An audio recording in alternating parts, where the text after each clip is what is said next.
Couple of big developing stories that we're going to bring you this hour. Just hours ago, in fact, President Obama took to the Rose Garden to announce the framework of a historic nuclear deal with Iran. Republicans and Benjamin Netanyahu, not shockingly, already going ballistic. But the question is, are the American people in favor of it? Then, across the river to New Jersey we go, where Robert Menendez fighting the feds, the senator defiant, and he's also seemingly confident. The question is, should he be? We'll explore the government's case and whether it's going to be a tough one to prove. And as Indiana fixes its religious freedom law, it is looking like social issues could put the GOP in a fix in this important election window we're in. Will this be a losing issue for the Republicans in 2016? Good evening, everybody, and welcome to RFL. I'm Richard French. Thanks so much for joining us tonight. We will start with Iran and the framework of that big nuclear deal, or at least the outline of it. The U.S. and other world powers, they've just reached this with Iran. From Switzerland, a groundbreaking deal to limit Iran's nuclear program. President Obama at the White House praising the breakthrough, but warning Iran must be fully transparent in adhering to oversight by the international community as it dismantles or destroys its nuclear capabilities. The United States, together with our allies and partners, has reached a historic understanding with Iran, which, if fully implemented, will prevent it from obtaining a nuclear weapon. It will make our country, our allies, and our world safer. Under the deal, the details of which will be negotiated in the coming months, until fully implemented, Iran will give up 2/3 of its centrifuges used to make nuclear weapons, cease enriching uranium, and agree to strict oversight by the IAEA for as much as 25 years. If Iran cheats, the world will know it. The IAEA will have regular access to all of Iran's nuclear facilities. In exchange, nuclear-related sanctions imposed by the U.S., the UN, and the EU will be lifted upon verification that Iran has done as it's promised. We have stopped a cycle that was not in the interest of anybody. Needless to say, Israeli Prime Minister Bibi Netanyahu not too crazy about this. Neither are Republicans stateside as well. They wanted the president to pull the plug on the talks before they even got started. But here's where this gets interesting. The American public, and this isn't close, by nearly a 2-to-1 margin here, are in favor of the deal that we discussed with Iran. Now let's bring in our panel right now and talk about some of the politics of this. Dominic Carter, political journalist and author, and Brad Gersman, political consultant and founding partner of Gotham Government Relations. All right, guys, listen, we're going to see how this plays out. Republicans, not surprisingly, they didn't want Brad, the negotiations to start. But then you look at the numbers, and then you also beg the question, what's the alternative? How's this going to play out? Obviously, the Jewish vote's important here, the Israeli constituency, the neocons are going to bang the drum. But is this a fight the Republicans really want? Do they think they can win by just objecting altogether with talking to Iran? Right. Well, look, there's a difference between the poll, the reality, and the future. Okay, the poll, if you look at that, people want a deal, stop, generating, nuclear power for a weaponization. No one wants that, so a deal is good. It sounds good. You heard the president. It sounded like it was a terrific deal. And as far as, the reality of this deal, which I think is the most important, I think everybody has missed, is you can have any deal you want, okay?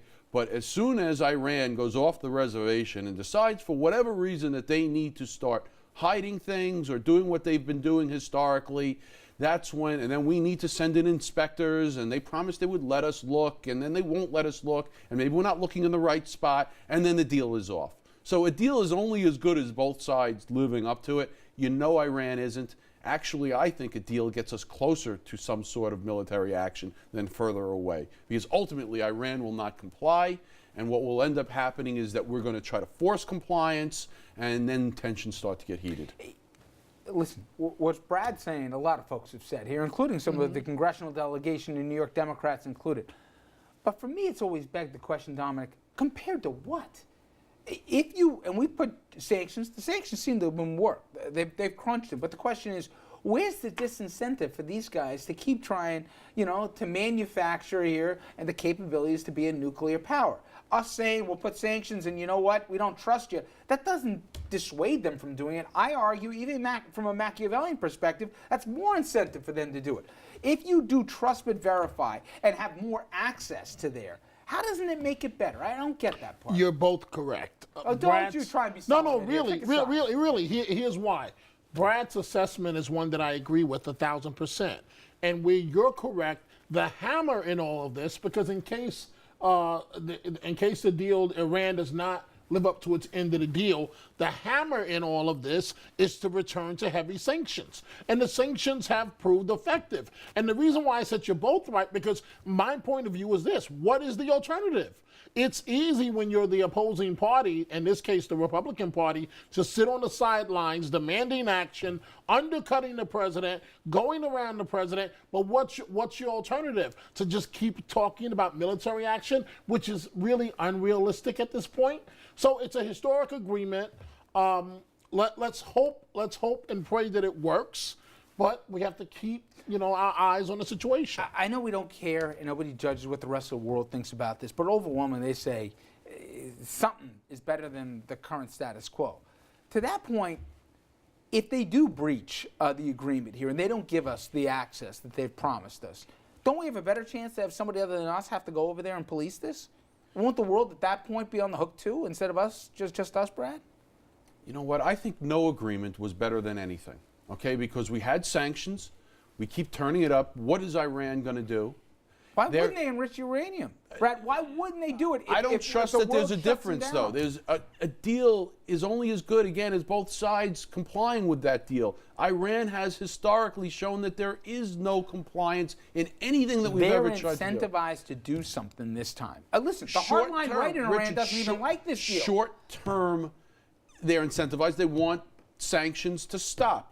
When they stop, Iran gets comfortable. Bad things start to happen in their country with their leadership in terms of enriching. At least we're inside. At least we know what they're doing with the centrifuges. We don't know. I don't believe that.